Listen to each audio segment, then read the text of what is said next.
2020 electricity கேள்வி பாருங்க, 9வது பகுதியே.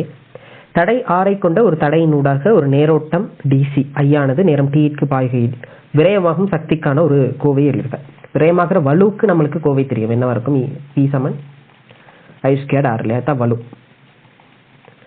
வலு எப்படி சக்தியா மாத்துறது? நேரத்தால பெருக்குனா சரி. டீன்னு ஒரு நேரம் தந்திருக்காங்க, ஆகவே சக்தி உங்களுக்கு வரும் I² R T ஆக பெறப்படும். சரியா? சக்தி. ஓகே. அடுத்த கேள்வி என்ன சொல்றாங்க? சைன் வளைகி ஆடல் வோல்ட் அளவு V ஆனது நேரம் T உடன் மாறும் விதம் ஒரு ஒன்றில் காட்டப்பட்டுள்ளது. இதுல பாருங்க, ஒரு சைன் வலை மாதிரி ஒரு ஏசி கரண்ட் போகுது. இடைவர்க்கமூல வேகம் இடைவர்க்கமூல வோல்ட் அளவு VRMS க்கான ஒரு கோவையை உச்ச வோல்ட் அளவு V பீக்கின் சார்பில் எழுதுக. ஈஸியான ஒரு கேள்வி. VRMS V peak by √2 ஆக இருக்கும். இப்போ இது ஒரு சைன் வலையாக இருந்தால் மட்டும்தான் சாத்தியம். V peak by √2 ஆக இருக்கும். VRMS அப்படிங்கிறது என்னன்னு சொன்னால் இடை, சரிதானே? அதாவது அவரேஜ் மாதிரி. இந்த சைன் வலையில இந்த அழுத்தம் மாறிக்கிட்டே இருக்கு. ஒவ்வொரு நேரத்திலையும் ஒவ்வொரு அழுத்தம் இருக்கு. இங்க ஒரு அழுத்தம், அடுத்த செகண்ட் இன்னொரு அழுத்தம், அதுக்கு அடுத்த செகண்ட் அழுத்தம் கூடுது, இன்னும் கூடுது, பிறகு பார்த்தா குறையுது. ஒவ்வொரு செகண்ட்லயுமே வெவ்வேறு அழுத்தங்கள். அப்ப நம்ம கேள்விகள் செய்யும் போது எந்த அழுத்தத்தை பிரதியிடுறது? P சமன் V × I போட்டு நீங்க வலு காண போறீங்கன்னு வச்சுப்போம். Vக்கு பதில் எதை போடுவீங்க? எந்த டைம்ல உள்ளதை போடுவீங்க? அது சொல்ல முடியாது இல்லையா? அப்ப நம்மளுக்கு ஒரு அவரேஜ் வேணும். இந்த மாறிக்கிட்டு இருக்க ஒரு வோல்ட் அளவுக்கு ஒரு அவரேஜ் வேணும். அதான் VRMS சொல்றோம். இந்த VRMS பெருமானம் சைன் வலைக்கு V peak by √2 ஆக இருக்கும். அதனை கேட்டிருக்காங்க, எழுதியாச்சு. ஒரு ஒன்றில் ABCD ஆகிய 4 கோடுகளில் எக்கோடுகள் முறையே VP, VRMS ஆகியவற்றை வகை குறிக்கின்றன. V peak உச்ச வோல்ட் அளவு எதுவாக இருக்கும்? D ஆக இருக்கும். VRMS C ஆக இருக்கும். இல்ல, அரைவாசியை விட கொஞ்சம் மேலதான் இருக்கும். ஏன்னா V peak by 2 இல்லையே, V peak by √2 தானே. √2ங்கிறது 2 விட சின்னது தானே. அப்போ கட்டாயம் B விட மேலதான் இருக்க போகுது. ஆகவே அப்படி இருக்கிறது C மட்டும் தான். நீங்க வச்சு போடலாம். அடுத்த கேள்வி பாருங்க. நீண்ட தூர வலு ஊடு கடத்தலில் உயர் இழுவை ஆடல் வோல்ட் அளவை பயன்படுத்துவதன் பிரதான அனுகூலத்தை குறிப்பிடுக. அதாவது ஒரு நீண்ட தூர ஊடு கடத்தல்களுக்கு உயர் இழுவை ஆடல் வோல்ட் அளவு உயர் இழுவை ஆடல் வோல்ட் அளவை பயன்படுத்துவதற்கான நோக்கம் என்ன, அனுகூலம் என்னங்கிற மாதிரி கேள்வி கேட்கறாங்க. சரியா? இப்படிதானே நம்ம சக்தி இழப்புக்கு ஒரு கோவை கண்டு வச்சிருக்கோம். சரியா? சக்தி இழப்புக்கு ஒரு கோவை கண்டு வச்சிருக்கோம். E Saman I² RT. I பெருசாக இருந்தால் சக்தி இழப்பு உயரும். வழங்குது அந்த விஷயம். I பெருசாக இருந்தால் சக்தி இழப்பு அதிகமாக இருக்கும். ஓகே. ஒரு டிரான்ஸ்ஃபார்மர்ல, சரி, இப்படி ஒரு டிரான்ஸ்ஃபார்மர் இருக்கான்னு வச்சுக்கோங்க. இப்படி ஒரு டிரான்ஸ்ஃபார்மர்ல இங்க வோல்ட் அளவு V1 சொல்றேன், இங்க வோல்ட் அளவு V2 சொல்றேன். ஓகே. இதுல வர்ற மின்னோட்டம் I1 சொல்றேன், இதுல போற மின்னோட்டம் I2 சொல்றேன். ஓகே. வோல்ட் அளவு இங்க இருக்க முறுக்குகளின் எண்ணிக்கைக்கு விகித சமனாக மாறும். அதாவது V1 விட V2 பெருசாக இருக்கும். ஆனால் அவர் எக்ஸ்ட்ராவா வலுவை உற்பத்தி பண்ணிய வோல்ட் அளவு கூட்டுறான்னு கேட்டா இல்ல. வலு அவர் சக்தியை உருவாக்க முடியாது. சக்தி புதுசா உருவாக்கி தயாரிச்சு அவர் கொடுக்க முடியாது. அவர் ஏதோ ஒரு விதத்துல ஒரு இதுல இழப்பை ஏற்படுத்தி தான் இன்னொரு விதமா அவர் அதிகரிப்பை ஏற்படுத்துறாரு. அதாவது வோல்ட் அளவுல ஏற்படுற அதிகரிப்பு மின்னோட்டத்துல குறைவாக காணப்படும். இங்க பெரிய I1 ஆக இருக்கும், I2 அதை விட சின்னதாக இருக்கும். சரி, ஒட்டுமொத்தமா பார்த்தால் வலு விரயமாகாட்டி ரெண்டு சைட்லயும் உள்ள வலுக்கள் சமனா இருக்கும். V1 I1ங்கிற பெருக்கம் V2 I2ங்கிற பெருக்கத்துக்கு உண்மையிலே சமனாக இருக்கும். சரியா? வலு மாறாது. டிரான்ஸ்ஃபார்மர்ல வலு மாறாது, சக்தி இழக்கப்படாது. இப்ப யோசிச்சு பாருங்க, மின்னோட்டம் குறைவாக இருக்கணுமாக இருந்தால் அழுத்தம் என்னவா இருக்கணும்? கூடவாக இருக்கணும். விளங்குதுன்னு அந்த விஷயம். இதுல நீங்க என்ன சொல்லலாம்? V நெருகி சமன் 1/I சொல்லலாம் இல்லையா? மின்னோட்டம் குறைவாக இருந்தால் சக்தி இழப்பு குறைவாக இருக்கும். ஆகவே அழுத்தம் உயர்வாக இருந்தால் என்னது? சக்தி இழப்பு குறைவாக இருக்கும் அப்படின்னு நீங்க சொல்லலாம். உண்மையிலேயே நம்ம நாட்டுல கூட ரொம்ப தூரத்துக்கு கொண்டு போற கரண்ட் பெரிய அழுத்தத்துல இருக்கும். சரி, நம்ம வீடுகளுக்கு பக்கத்துல வந்ததுக்கு அப்புறம் தான் டிரான்ஸ்ஃபார்மர் யூஸ் பண்ணி 240க்கு குறைப்போம். 31,000 11,000 வோல்ட் அளவுல தான் அந்த பெரிய பெரிய கம்பிகள்ல கரண்ட் போறது. சரி, ஏன் அவ்வளவு பெரிய வோல்ட் அளவு யூஸ் பண்றோம்னு சொன்னால், அவ்வளவு பெரிய வோல்ட் அளவுல மின்னோட்டம் ஓடும் போது கரண்ட் குறைவா இருக்கும், மின்னோட்டம் சின்னதா இருக்கும். வோல்ட் அளவு பெருசா இருக்க மின்னோட்டம் சின்னதா இருக்கும். அது சக்தி இழப்பு குறைவாக இருக்கும். நீங்க கொஞ்சம் எஃபிஷியன்ட்டா என்ன செய்ய முடியும்? அந்த கரண்ட்டை ஊடு கடத்த முடியும். அதுக்காகத்தான் நம்ம பெரிய வோல்ட் அளவுகள் யூஸ் பண்றோம். அதை நீங்க எப்படி எழுதுவீங்க? நிலைமாற்றியை பயன்படுத்தி மின்னழுத்தத்தை மாற்றும் திறன் அதிகரித்தல், அப்படி ஏதோ ஸ்கீம்ல கொடுத்துருக்காங்க. அதை விட மின் வலு இழப்பை குறைப்பதற்கு இது ஒரு அனுகூலமாக இருக்கும். மின் வலு இழப்பை குறைத்தல், அதான் அனுகூலம், அதான் மெயின் அனுகூலம். சரியா? காரணம் வேணா நீங்க எழுதலாம். மின்னோட்டத்தை குறைப்பதன் மூலம் மின் வலு இழப்பை குறைத்தல் அப்படி எழுதிட்டீங்கன்னா பூரணமான விடையாக இருக்கும். 5வது கேள்வி பாருங்க. மேலே A1 சக்தி விரயத்திற்கு பெற்ற கோவையை ஆடல் ஓட்டங்களுக்காக மறுபடியும் தயார் செய்து எழுதுக. நம்ம மேல டிசி கரண்ட்டுக்கு தான் எழுதுறோம் இல்லையா? ஆடலோட்ட மின்னோட்டத்துல என்ன வித்தியாசம் வரப்போகுதுன்னு சொன்னால் இதே மாதிரி தானே ஆடலோட்ட மின்னோட்டம் இருக்கும், ஒரு சைன் வலை மாதிரி. அப்போ இந்த கரண்ட்டுக்கு ஒரு ஆவரேஜ் போட வேண்டி வரும். தடையெல்லாம் ஆவரேஜ் போடுறது, தடை மாறிக்கிட்டே இல்லை, டைம் மாறிக்கிட்டே இல்லை. டைம் வந்து அவர் தொடர்ச்சியாக லீனியராக மாறுவார். மின்னோட்டம் தான் இங்கே மேலே கீழே மாறிட்டு இருக்க போறாரு எப்போ ஆடலோட்ட மின்னோட்டத்துக்கு. ஆகவே ஆடலோட்ட அந்த மின்னோட்டத்துக்கு ஒரு ஆவரேஜ் போட வேண்டி வரும். அப்போ நீங்கள் அந்த சக்தி எழுதலாம் IRMS, சரியா, அவருடைய வர்க்கம் இன்டூ RT. இதான் என்னவாக இருக்கும், ஆடலோட்டத்துக்கான சக்தி இழப்பாக இருக்கும். அடுத்து பி பாட்டுக்கு வருவோம். இது எல்லாமே சமன்பாடுகளை அடிப்படையாக வச்சு கேள்வி கேட்குறாங்க, ஈஸியான பாட்டு இல்லையா. அடுத்த கேள்வி போகும். ஆடலோட்ட பிரதான வளங்களுடன் இணைக்கப்பட்ட மின்சுற்றின் ஒரு பகுதி ஒரு 2 காட்டப்பட்டுள்ளது. 1 மில்லிமீட்டர் வர்க்க குறுக்குவெட்டு பரப்பளவும் 10 மீட்டர் நீளமும் உள்ள ஒரு செப்பு கம்பி ஏபியை பயன்படுத்தி பின்வரும் மின் உபகரணங்கள் பிரதான 230 வோல்ட் வளங்களுடன் இணைக்கப்பட்டுள்ளது. ஏவிக்கு குறுக்கே உள்ள அழுத்த வீழ்ச்சி புறக்கணிக்கத்தக்கதென கொள்க. ஓகே, L1ங்கிறது சோறு சமைக்கிற ரைஸ் குக்கராம், L2ன்றது குளிரேற்றியாம், L3 அப்படிங்கிறது மின்கேத்தலாம். ஒவ்வொருத்தவங்கடையும் வெட்பெருமானங்கள் தந்திருக்காங்க, அதாவது எவ்வளவு வலுவில் அவர் வேலை செய்வார் அப்படிங்கிற விஷயத்த தந்திருக்காங்க. கம்பி ஊடாக பாயும் உயர்ந்தபட்ச ஓட்டத்தை கணிக்க. உயர்ந்தபட்ச ஓட்டம்னு அவங்க பேசுறாங்க. சரி, எப்படி காணலாம்? தடைகள் தெரியுமா? தடைகள் தெரியாது. இணைக்கப்பட்டிருக்க வோல்ட் அளவு தெரியும் இல்லையா. சரி, இப்படி செய்யும். L1, L2, L3 ஆகியவங்களோட வலு தந்திருக்காங்க தானே. அப்போ நீங்க பேட்டரியை போட்டு விட்டால் 3 பேருமே வலுவை நுகர போறாங்க. ஒட்டுமொத்தமான வலு எவ்வளவு? மொத்த நுகர்ச்சி வலு சமன் எல்லாத்தையும் கூட்டணும் இல்லையா. எல்லாருமே நுகர போறாங்களே வலுவை. 1200, 300, 800 இல்லையா. 800, 1100, 1200, 2300 பட். சரி, நீங்க என்ன கூட்டி காட்டுறதா கூட்டி காட்டலாம். இதுதான் மொத்த வலு நுகர்ச்சியாக இருக்கு. இப்போ என்ன செய்ய போறோம்னு சொன்னால் நம்மளுக்கு மின்னோட்டம் தானே வேணும். அழுத்தம் எவ்வளவு? இவங்க 3 பேருக்கும் குறுக்க 230 வோல்ட் இருக்கு. இதுல ஓடுற மின்னோட்டத்தை ஒரு ஐன்னு சொன்னால் வலு நுகர்ச்சி P சமன் V × I இல்லையா. இதுதான் கண்டுபிடிச்சு வச்சிருக்கோம். 2300 Vக்கு பதிலாக 230 I. சரி, இப்போ I என்னன்னு வரப்போகுது? 10 ஆம்பியர்னு வரப்போகுது. ஓகே ஓகே இது வந்து என்னன்னு சொன்னால் உண்மையிலே நீங்க ஒரு ஆடலோட்ட மின்னோட்டம் தானே வழங்குறீங்க. இது வந்து இந்த குறியீடு என்னன்னு சொன்னால் ஒரு ஏசி ஜென்ரேட்டர், சரியா, ஒரு ஆடலோட்ட பிறப்பாக்கி. அப்போ ஆடலோட்ட மின்னோட்டம் தான் ஒரு 230 வோல்ட்ல அவருக்கு கொடுக்கப்படுது, சரியா. நம்ம உண்மையிலேயே 230 சொல்றது என்னன்னு சொன்னால் VRMS தான் சொல்றோம். நம்ம வீடுகளுக்கு 240, 230 வோல்ட்ல நம்மளுக்கு கரண்ட் வருதுன்னு சொல்றோம் இல்லையா. அது என்ன பெருமானம்? VRMS பெருமானம், சரிதானே. ஒரு டைம்ல ஒவ்வொரு டைம்லயும் மாறிக்கிட்டே இருக்கு அந்த கரண்ட். அந்த கரண்ட் ஆவரேஜ் எவ்வளவுன்னு கேட்டால் 230 இருக்கும். VRMS தான் பேசுறோம். அப்ப நம்மளுக்கு வர்ற விட என்னவா இருக்கும்? இங்க ஐக்கு IRMS தான் வரும். இது IRMS ஆக இருக்கும். நம்ம உண்மையிலே IRMS போடுறது இல்லை, இங்க போட்டிருக்கிறது VRMS இருக்கிறதால நம்மளுக்கு வந்திருக்க மின்னோட்டமும் IRMS ஆக இருக்கும். சில வேளை நீங்க வந்து இதை IPக்குன்னு எடுத்துக்கிட்டு ஒரு ருட்டுவால பெருக்கி இதுதான் IRMS அப்படிங்கிற மாதிரி, இல்லாட்டி ஒரு ருட்டுவால பெருக்கி IPக்கு வந்து நீங்க கண்டு கொடுப்பீங்களாக இருந்தாலும் அதுக்கும் மார்க்ஸ் தந்திருக்காங்க. ஆனா நீங்க அவ்வளவு மெனக்கிட வேண்டிய அவசியம் இல்லை. ஏன்னா இங்க நேரடியா வர்றதே என்னது? IRMS தான் வரும். ஏன்னா இந்த 230 வோல்ட் வீடுகளுக்கு வருது அப்படின்னு பேசுறதே VRMS பெருமானம் தான். அதை அவங்க எதிர்பார்க்கல. நீங்க அந்த அளவுக்கு டென்ஷன் ஆக தேவையில்லை. சமன் V × I பிரதிடுங்க, உங்களுக்கு ஈஸியாக விட வரும். சரி, அடுத்த கேள்விக்கு போகும். கம்பியினூடாக உயர்ந்தபட்ச ஓட்டம் 10 செகண்டுக்கு பாயும் போது அதன் வெப்பநிலை அதிகரிக்கும் அளவை கணிக்க. கம்பி முற்றாக வெப்ப காவலிடப்பட்டுள்ளது எனவும் சுற்றாடலுக்கு வெப்ப இழப்பு எதுவும் இல்லை எனவும் கொள்க. கம்பியின் திணிவா அவ்வளவாம். செம்பின் தடைத்திறனும் தன்வெப்ப கொள்ளவும் இவ்வளவுலாம் தாராங்க. என்ன செய்ய போறோம்? சக்தி இழப்பு என்னங்கிறது நீங்க சமன்பாடை எடுத்து வச்சிருக்கீங்க. E சமன் I² R × T. அப்ப நீங்க அதுல பிரதியிடுங்க. அவங்க எல்லா விஷயமும் தந்திருக்காங்க. I² 10 100 இல்லையா, 10 வர்க்கம் அப்படின்னு போடுங்க. இன்டூ ஆருக்கு பதிலாக அவங்க என்ன தாராங்கன்னு சொன்னால் இது தடைத்திறன் தாராங்க, நீளம் தாராங்க, குறுக்குவெட்டு பரப்பளவு தாராங்க. அப்ப ρL போட வேண்டியதான். எல்லாமே கேள்வியில் தரப்பட்டிருக்கு. இன்டூ T டைம் தராங்க. எவ்வளவு டைம்? 10 செகண்டுக்கு கரண்ட் ஓடுது. சமன்பாட்டில் பிரதியிட்டுங்க, அவ்வளவுதான், சரியா. பிரதியிட்டு வெப்பநிலை அதிகரிப்பதான் கேட்குறாங்க இல்லையா.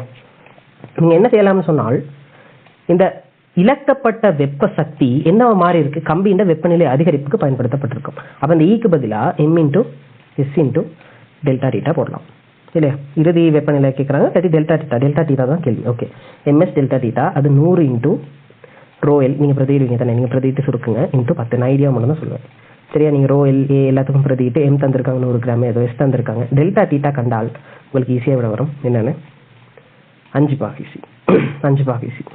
இது ஒரு வித்தியாசம் இல்லையா. டெல்டா தீட்டாங்கிறது ஒரு வித்தியாசம். அப்போ நீங்கள் பாகைசிலையும் கொடுக்கலாம், கெல்வின்லையும் கொடுக்கலாம். ஏன்னா வித்தியாசங்கள் வந்து பாகைசியாக இருந்தாலும் சரி, கெல்வின் இருந்தாலும் சரி, எந்த பாதிப்பையும் ஏற்படுத்த போகிறது இல்லை. உதாரணமாக சொல்கிறேன் பாருங்க, ஒரு பீனு ஒரு வெப்பநிலை இருக்குது, பி பாகை அப்படின்னு இருக்குன்னு வச்சுக்கோங்களேன். இன்னொன்று ஏ பாகைன்னு இருக்குது. ரெண்டுக்கும் இடையிலான வித்தியாசத்தை நீங்கள் செல்சியஸில் காண்றீங்க, என்னவா இருக்கும்? A - B ஆக இருக்கும். சரியா? கெல்வினுக்கு காண போறீங்க. ஏ கெல்வினுக்கு மாற்ற 273 கூட்டுவீங்க, பிஏ கெல்வினுக்கு மாற்ற 273 கூட்டுவீங்க. அப்போ ஏ சக 273 இது கெல்வினுக்கு மாற்றி மைனஸ் பி சக 273 இது பிராக்கெட்ல வரும். இது கெல்வினுக்கு மாற்றினதுக்கு பிறகு இந்த பிளஸ் 273 இந்த மைனஸ் பெருக்கப்பட்ட மைனஸ் 273 வெட்டப்படுகிறோம். அப்போ கெல்வின் வெப்பநிலையிலையும் சரி, செல்சியஸ் வெப்பநிலையிலையும் சரி, வித்தியாசங்கள் வரும்போது பாதிப்பு எதுவுமே ஏற்படாது. சரியா? அப்போ நீங்கள் இதுக்கு அலகுக்கு பதிலாக பாகைசியும் கொடுக்கலாம், கெல்வினும் கொடுக்கலாம். நீங்கள் யோசிச்சு பார்க்கலாம், இதுவும் நம்ம ரொம்ப யோசிக்க வேண்டிய அவசியம் இல்லை. ஏன்னா அவங்க என்ன அலகில் தந்திருக்காங்க? 360 ஜூல் கிலோகிராம் -1 பாகை செல்சியஸ் -1 தான் தராங்க. அப்போ நீங்கள் சுருக்கி எடுக்க பாகைசியில் வந்து உங்களுக்கு விட வரும் 5 பாகைசி. இதுக்கு பொருத்தமான விடையாக இருக்கும். அடுத்து பாருங்க, உயர் ஓட்ட பாய்ச்சல் நடைபெறும் சந்தர்ப்பங்களில் ஒரு தனி செப்பு கம்பிக்கு பதிலாக பல கம்பிகள் சமாந்தரமாக தொடுக்கப்பட்டு செய்யப்பட்ட ஒரு சேர்த்து கம்பி பயன்படுத்தப்படுகிறது. இவ்வொழுங்கமைப்பு வெப்ப விரயத்தை எங்கனம் குறைக்கின்றது என்பதை விளக்குக அப்படின்னு சொல்றாங்க. என்னன்னு சொன்னால்,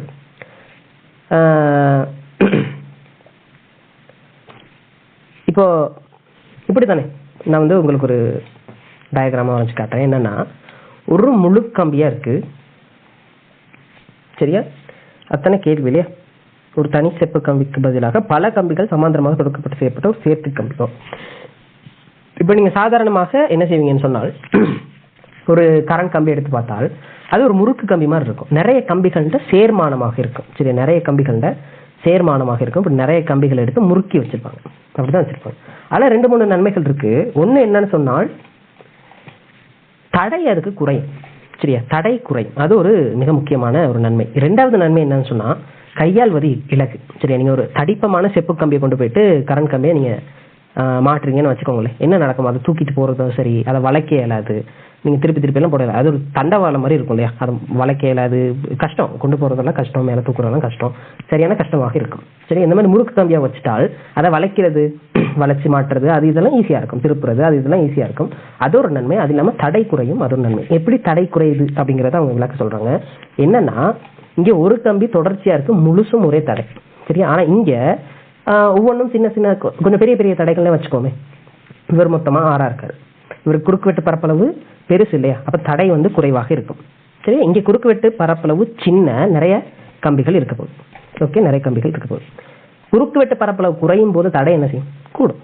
தடை வந்து கூடும். நான் சொல்றேன், இது ஒரு அரைவாசி குறுக்குவெட்டு பரப்பு இல்ல, இப்படி சொல்றோம், ஒரு 3ல் 1 பங்கு குறுக்குவெட்டுல இருக்கு. சரியா? அப்போ 3R இது விட்டு தடையாக வந்துடும். குறுக்குவெட்டு பரப்பளவு குறையும் போது உங்களுக்கு தடை பெருசாகும். 3R ஒரு 5 பேர் இருக்காங்க. 3Rனா 5 பேர் இருக்காங்க. அப்ப மொத்தமா பாருங்க, 3R எல்லாரும் சமாந்தரமா இருக்காங்க. 3R/5 தான் விளைவில் தடையாக இருக்கும். இங்க இருக்க 6 விட இந்த 3R/5 எப்படி இருக்கு? சின்னதாக இருக்கு. அப்ப விளைவில் தடை குறையுது. சரியா? நீங்க பிராக்டிகலா நம்பர் போட்டு பார்த்தா உங்களுக்கு விளங்கும். அப்படி இல்லாட்டி இதை நீங்க வசனத்துல விளக்குறதா என்ன செய்வீங்க?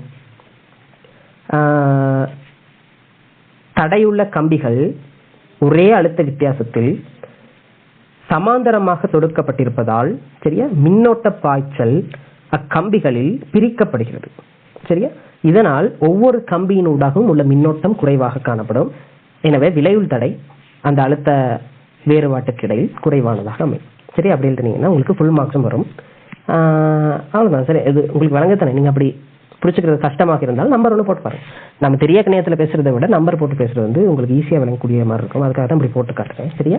அப்போ நம்ம இதை போட்டு காட்டி விளக்க முடியாது. நீங்கள் வசனத்தில் எழுதும் போது மின்னோட்ட பாய்ச்சல் பிரிக்கப்படுது, அதனால விளைவுள் தடை வந்து குறையும் அப்படிங்கிற மாதிரி நீங்கள் சொன்னீங்கன்னா சரி. ஒரே அழுத்தத்துக்கு இடையில தான் இல்லையா? இதுக்கு குறுக்கையும் வி அழுத்தம் தான், இதுக்கு குறுக்கையும் வி அழுத்தமாக தான் இருக்கும். ஏன், ஒரு இடத்துல இருந்து இன்னொரு இடத்துக்கு கரண்ட் போகுது, அந்த 2 இடங்களுக்கு இடையில் தான் ஒரு ஃபுல் கம்பியும் போடுறோம், ஒரு சின்ன சின்ன கம்பி செட்டையும் போடுறோம்.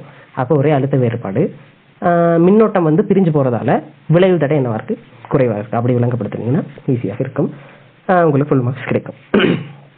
சரி, அப்ப இதனால வெப்ப விரயம் குறையும். எப்படி வெப்ப விரயத்தை குறைக்குது அப்படின்னு கேட்கறாங்க.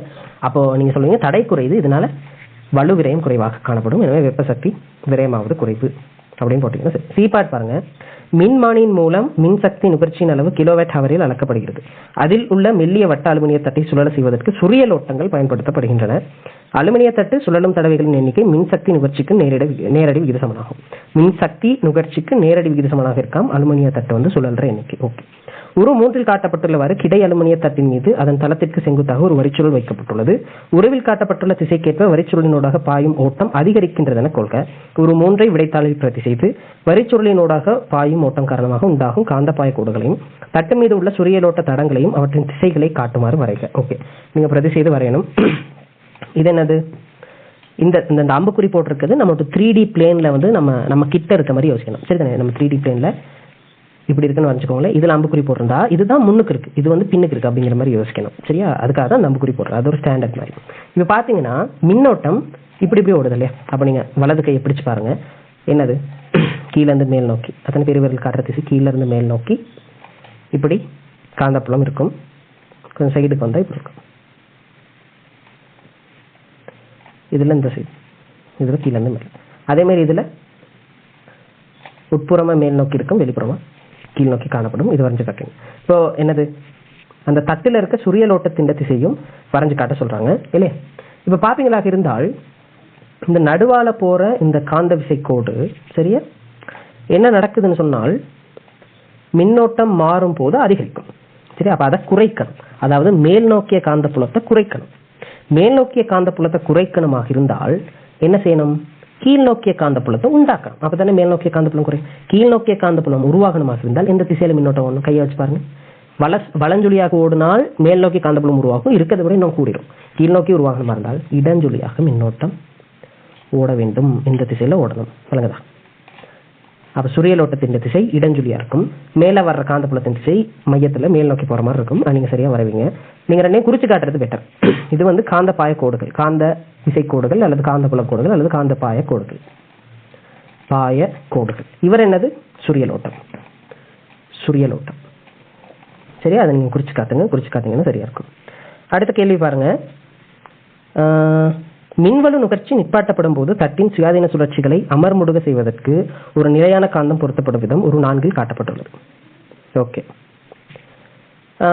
தட்டின் அமர்முடுகள் நடைபெறும் விதத்தை விளக்குக அப்படிங்கிற கேட்டிருக்காங்க. என்னன்னா இப்போ இது NS இருக்கு இல்லையா? இந்த நிலையான காந்தம் மேலே இன்னும் கீழே இருக்க மாதிரி ஒரு U வடிவ அல்லது பரியலாட வடிவ காந்தமாக இருக்கு. இந்த NS அப்படின்னு இருக்க காந்தத்துல மேல இருந்து கீழ் நோக்கி என்ன இருக்கும்? காந்த விசை கோடுகள் காணப்படும். இப்ப இதுல சுரியலோட்டம் காரணத்தால் சரியா இவர் சுத்திருப்பார். அந்த சுரியலோட்டம் இல்லாம போச்சுன்னு வைங்களேன், இந்த NSல இருந்து வர்ற இந்த காந்த பாய கோடுகள் இருக்கும். அந்த காந்த பாய கோடுகள்ல இந்த தட்டு என்ன செய்ய போகுது? இயங்கும். இந்த தட்டு அந்த காந்த பாயத்தை வெட்டிக்கிட்டு இயங்க போகுது. வழங்குது. இந்த NSல இருந்து வர்ற காந்த பாய கோடுகளை வெட்டிக்கிட்டு இந்த தட்டு சுத்திக்கிட்டு இருக்க போகுது. சுரியலோட்டம் இல்லாம போனதுக்கு பிறகும் அவருக்கு இருந்த வேகம் காரணமா சுத்திக்கிட்டு இருக்க போகுது. அதை விரும்புமா? விரும்பாது. ஒரு காந்த விசை கோட்டை அல்லது காந்த பாய கோட்டை ஒரு மூடிய தடம் வெட்டுறதுக்கு விரும்பாது. சரி, அதுதான் நம்ம லென்ஸும் ஃபாரடேயும் சொல்றாங்க. அப்போ ஒரு காந்த விசை கோட்டை இந்த தட்டு வெட்டுறதுக்கு விரும்பாது. அதை தடுக்கும் முகமா என்ன செய்யும்? சுரியலோட்டத்தை உண்டாக்கும். சரி, அதை தடுக்கும் முகமா சுரியலோட்டத்தை உண்டாக்கும்.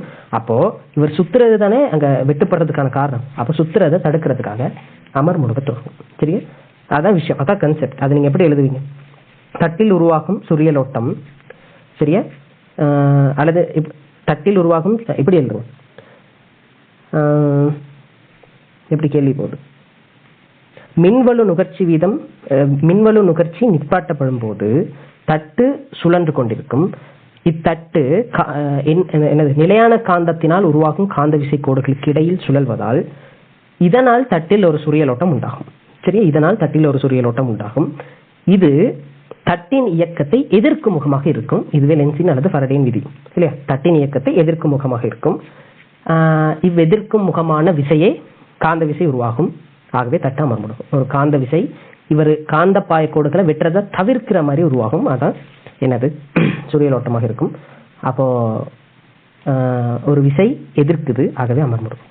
அப்படி எழுதி விட்டீங்கன்னா உங்களுக்கு பூரணமான மார்க்ஸ் வரும். அடுத்து டி பார்ட் பாருங்க. ஒரு குறித்த வீட்டில் ஒரு குறித்த நாளில் பிற்பகல் 6 தொடக்கம் 10 மணி வரை உள்ள காலத்தின் போது தட்டின் நிமிடத்திற்கான சுழற்சிகளின் எண்ணிக்கை RPM அளக்கப்படுகிறது. அதில் ஏற்படும் மாறல் ஒரு 5 உள்ள வரைபடம் காட்டப்பட்டுள்ளது. மின்மானி 500 சுழற்சிகள் 1 kWh சம உள்ளதாக இருக்குமாறு அளவு கோடப்பட்டுள்ளது. ஓகே, 500 சுழற்சிகள் 1 கிலோவாட் ஹவருக்கு சம அளவுள்ளதாக இருக்கும். பிற்பகல் 8:30 உள்ள மின்வலு நுகர்ச்சியை கணிக்க 8:30 கிட்ட பாருங்க எத்தனை ஆர்பிஎம். 8:30 கிட்ட 4 ஆர்பிஎம் இல்லையா? 4 ஆர்பிஎம் இருக்கு. 8:30 இந்த டைம் தானே. இதுல பாருங்க 4 ஆர்பிஎம் இருக்கு. எதுல கணிக்கட்டமா? வலு நுகர்ச்சி சும்மா கணிக்கட்டும். அப்போ நீங்க என்ன வெட்டிலே கொடுத்தீங்கன்னா சரி சரி கிலோவாட் ஹவர் அல்லது யூனிட் அப்படி அலகுகள் இருக்குது. 1 கிலோவாட் ஹவருங்கிறது ஒரு யூனிட். அப்போ நம்ம வெட்டிலே கொடுப்போம். சும்மா வலு நுகர்ச்சியை கேட்குறாங்க. 4 ஆர்பிஎம் சுத்துது 8:30 மணிக்கு. சரியா? 4 ஆர்பிஎம்ல சுத்திட்டு இருக்கு. ஓகே, முதல்ல பாருங்க 1 கிலோவாட் ஹவருங்கிறது என்னது? 1 கிலோவாட் ஹவருங்கிறது ஒரு யூனிட்னு சொல்றோம். 1000 கிலோவாட் ஹவர். சரியா? அதை நீங்க மினிட்டுக்கு மாத்துங்க. சரியா? மினிட்டுக்கு மாத்துங்க. ஏன்னா இவங்க மினிட் சம்பந்தமா தானே கேள்வி போயிட்டு இருக்கு. ஆகவே நீங்க மினிட்டுக்கு மாத்தினீங்கன்னா ஈஸியாக இருக்கும். அதாவது வெட் மினிட்டுக்கு மாத்த போறேன். 1000 தர 60 வெட் மினிட்டாக இருக்கும். அழகு மாற்றம் செய்கிறேன். சரியா? நான் ஈஸிக்காக அழகு மாற்றம் செய்கிறேன். அப்போ இவ்வளோ வெட் மினிட்டாக இருக்கும். அடுத்து என்ன சொல்லுவோம்? 8:30 மணிக்கு 4 ஆர்பிஎம். சரியா? ஆகவே 4 ஆர்பிஎம்ங்கிறது எவ்வளவு வலு உண்டாக்கும் அப்படின்னு பார்த்தீங்களா இருந்தால் 1 கிலோவாட் ஹவர் 500 சுழற்சிகளை உண்டாக்க போகுது. சரியா? அதாவது 500 ஆர்பிஎம்ங்கிறது தான் என்னது? 1 கிலோவாட் ஹவர். மாங்கா கிலோமீட்டர் சரி 500 ஆர்பிஎம் தான் 1 கிலோவாட் ஹவர். அதாவது 60,000 வெட் மினிட். சரி? ஆகவே 4 ஆர்பிஎம் எவ்வளோ? 500 ஆர்பிஎம்ங்கிறது 60,000. ஆகவே 4 ஆர்பிஎம்க்கு எவ்வளோன்னு பார்க்குறீங்க. எவ்வளோன்னு பார்த்தால் எவ்வளோ வரும்? சுருக்க நாள் 1600 3 2 0 320 சரியா? 450 0 0 இங்கே ஒரு 12 வரும். 120 124 450 450 வெட்டாக இருக்கும். சரியா? 500 ஆர்பிஎம்க்கு 60,000 வெட். 500 சுழற்சிகள் ஒரு மினிட்டுக்கு சுத்தும் போது 60,000 வெட். சரியா? 60,000 வெட் நமக்கு சக்தி வருது. அப்போ 4 சுழற்சி சுத்தி இருக்கும் போது எவ்வளோன்னு பார்க்க போறீங்க? 450 வெட்டாக இருக்கும். ஈஸியான ஒரு கேள்வி. அலகுகளை பார்த்து நீங்க உங்களுக்கு ஏற்ற மாதிரி நீங்க போட்டுக்கோங்க. ஈஸியாக வரும். அடுத்த கேள்வி பாருங்க. மின்னின் ஒரு அலகின் விலை பிற்பகல் 7 தொடக்கம் பிற்பகல் 9 வரைக்கும் கிலோவாட் ஹவருக்கு 40 ஆகவும் ஏனைய நேரங்களுக்கு கிலோவாட் ஹவருக்கு 10 ஆகவும் இருப்பின் பிற்பகல் 6 தொடக்கம் பிற்பகல் 10 வரை உள்ள காலத்திற்காக அறவிடப்பட வேண்டிய மொத்த பணத்தை காண்க. அப்போ மொத்த நீங்க சக்தி அளக்க வேண்டியிருக்கும். ஒவ்வொரு டைம் ரேஞ்சுக்கும் அளக்கணும். நான் அழிக்கிறேன், தேவையான போஸ்ட் பண்ணி எழுதிக்கோங்க. என்னன்னா ஒரு மினிட்ல எத்தனை சுழற்சி அத்தனை ஆர்பிஎம்ங்கிறது நான் சொல்ல போறேன். 6ல இருந்து 7 மணி வரைக்கும் நீங்க வசனம் எழுதுங்க. பிற்பகல் எப்படி சொல்லுங்க? பிற்பகல் 6ல் இருந்து 7 தொடக்கம் எவ்வளோ டைம் வரைக்கும் கேட்குறாங்க? 7 மணிலேருந்து தான் கேட்குறாங்க. அப்போ 6ல இருந்து 7 வரைக்கும் நீங்கள் பார்க்க வேண்டிய அவசியம் இல்லை.